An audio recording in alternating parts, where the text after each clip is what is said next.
students. I am Sai sir with your economics classes. How are you beta? Okay, I hope you will be fine. Okay, today our topic is poverty. It is your 7th chapter. The topic is causes of poverty. Poverty के कारण क्या हैं? क्योंकि last topic में we have discuss on poverty and the what is a poverty line, what type of poverty, ये सारी चीज़ें पढ़ी थी हमने. Trends of poverty in India पढ़ा था. And now a question arise that what is the reason of the poverty. So let's we can discuss on the topic of the causes of poverty. The problem of poverty in India is explained in terms of two reasons. First, under development of the economy. पहला कारण है कि हमारी जो अर्थव्यवस्था है वो अल्प विकसित है. दूसरा reason unequal distribution of income. दूसरा रीज़न इसका है कि भारत के अंदर जो आय का वितरण है वो बड़ा ही असमान है. आप जब मैं आपको थोड़ा डाटा इसका बताऊंगा तो आपको आश्चर्यचकित रह जाएंगे कि एक्चुअल में कितना अनइक्वल डिस्ट्रीब्यूशन है इंडिया के अंदर. So let's we can start our first point, under development of the economy.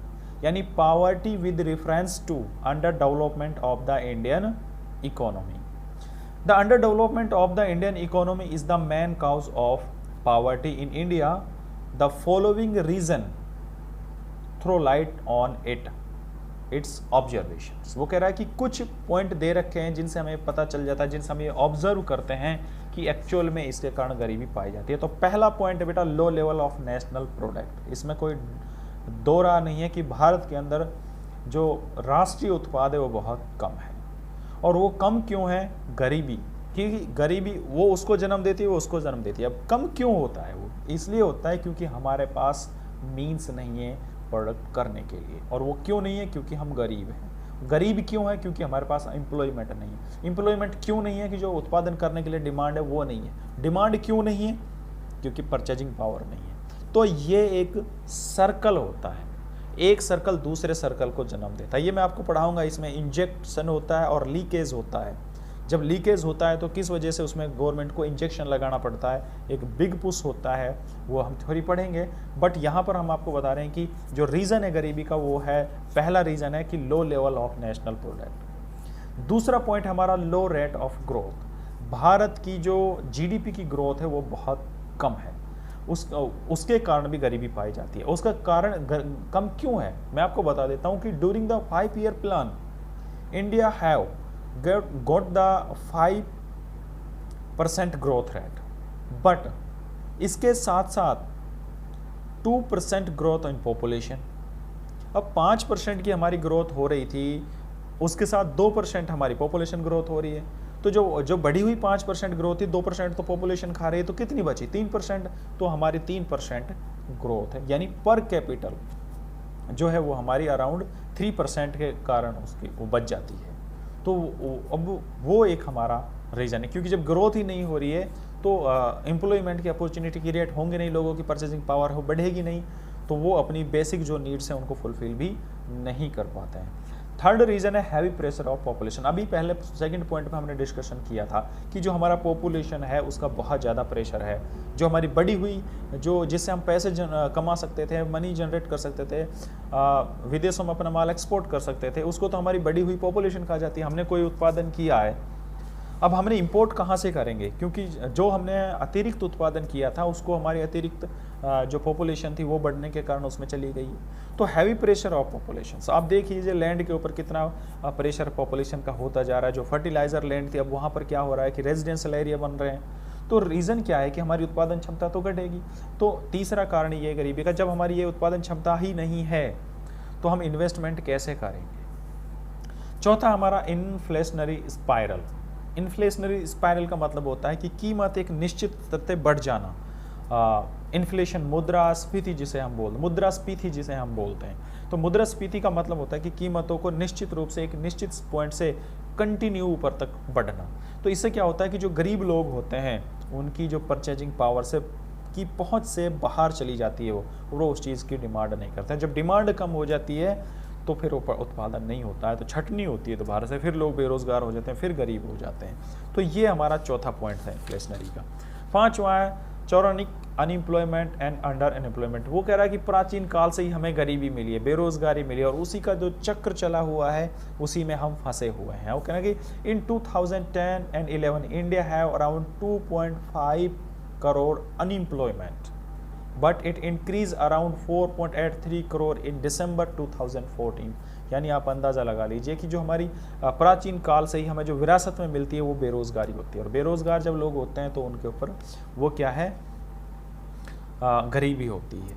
तो 2010-11 में लगभग 2.45 करोड़ पीपल जो थे वो अनएम्प्लॉयमेंट थे, और दिसंबर 2014 की रिपोर्ट के अनुसार ये बढ़कर कितने हो गए, 4.83 करोड़ हो गए।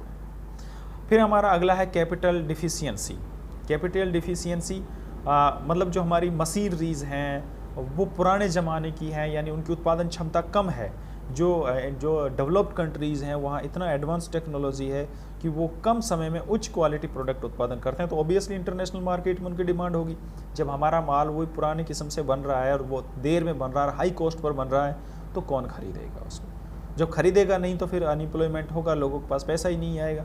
तो एक रीज़न ये है। उसके बाद lack of able and efficient entrepreneurs. भारत के अंदर इस चीज़ की कमी है कि जो सक्षम जो इन्वेस्टर हैं, एंटरप्रेन्योर्स हैं, इफिशिएंट नहीं है, वो उसमें काबिलियत की कमी होती है।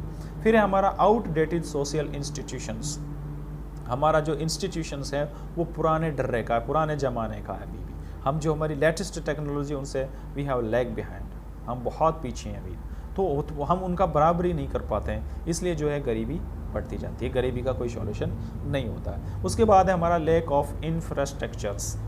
ऑब्वियसली अभी भी बहुत सारे स्टेट, अब आप हरियाणा की बात कर लीजिए, मैंने कल आप ट्रेंड ऑफ पॉवर्टी बताया था, तो आपको समझ जाना चाहिए कि कुछ स्टेट ऐसे हैं जिनके अंदर कितनी भयानक जो है गरीबी है। तो गरीबी क्योंकि उनके पास जो इंफ्रास्ट्रक्चर्स होना चाहिए वो नहीं है। जो उनकी इनकम थोड़ी बहुत जनरेट होती है वो इन फैसिलिटी ना मिलने के कारण इनके ऊपर उनकी इनकम खर्च हो जाती है, तो सेविंग तो बचती ही नहीं है, फिर इन्वेस्टमेंट कहाँ से करेंगे, उत्पादन क्षमता कहाँ से बढ़ेगा, अनएम्प्लॉयमेंट अपॉर्चुनिटी कहाँ से जनरेट होंगी। तो हमारे पास इंफ्रास्ट्रक्चर की कमी। अब इंफ्रास्ट्रक्चर क्या होता है, जो हमारी बेसिक जैसे हॉस्पिटल्स हैं, स्कूल्स हैं, रोड हैं, ब्रिज हैं, इस तरह की जो चीज़ें होती हैं, अगर ये हमें नहीं मिलती हैं तो हमारा पैसा इन पर खुद पर्सनली खर्च होता है, तो हमारी जो सेविंग होती है वो इनके ऊपर चली जाती है। अगर ये अच्छी मिल जाए तो हमारे जो पैसा वो यहाँ से जो खर्च होता है वो बच जाएगा, तो दूसरी जगह हम उसको इन्वेस्टमेंट कर सकते हैं।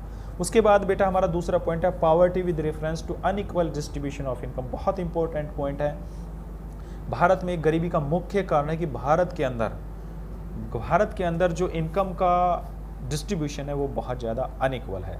According to NCAER 20% rich people have 53.2% property, यानी 20% अमीर लोगों के पास 53% प्रॉपर्टी है, धन है, जबकि 40% लोगों के पास मात्र 5.3%। अब अंदाज़ा लगा लीजिए, केवल 20% लोगों के पास तो 54% धन है, और 40% जो लोग हैं उनके पास 5.3% है। तो कितना अनइक्वल हो गया है इनकम में। तो ये गरीबी का मुख्य कारण है।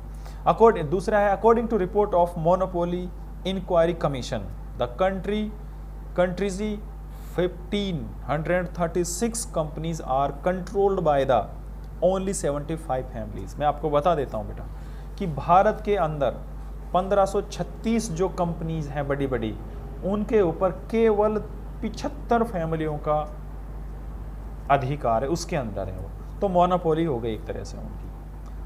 ठीक है, तो यहाँ पर जो अनइक्वल डिस्ट्रीब्यूशन है। फिर है अनइक्वल इनकम डिस्ट्रीब्यूशन। आप जानते हैं कि अनइक्वल डिस्ट्रीब्यूशन, जो अमीर और ज़्यादा अमीर होता जा रहा है, जो गरीब है वो और ज़्यादा गरीब होता जा रहा है। तो ये आज रीजन थे, मैंने 9 पॉइंट उसके बताया, 3 पॉइंट इसके हैं बेटा, टोटल 12 पॉइंट हैं। नोट डाउन कर लेना, मैं इनका PDF सेंड कर दूंगा, उसके बाद इनको पढ़ लेना है। और उम्मीद करता हूँ कि आप ध्यान से इस वीडियो को वॉच कर रहे होंगे और उसके बाद आपको समझ आ जाएगा। फिर भी आपको कोई प्रॉब्लम है देन आस्क मी। तो इस वीडियो में आज के लिए थैंक यू वेरी मच।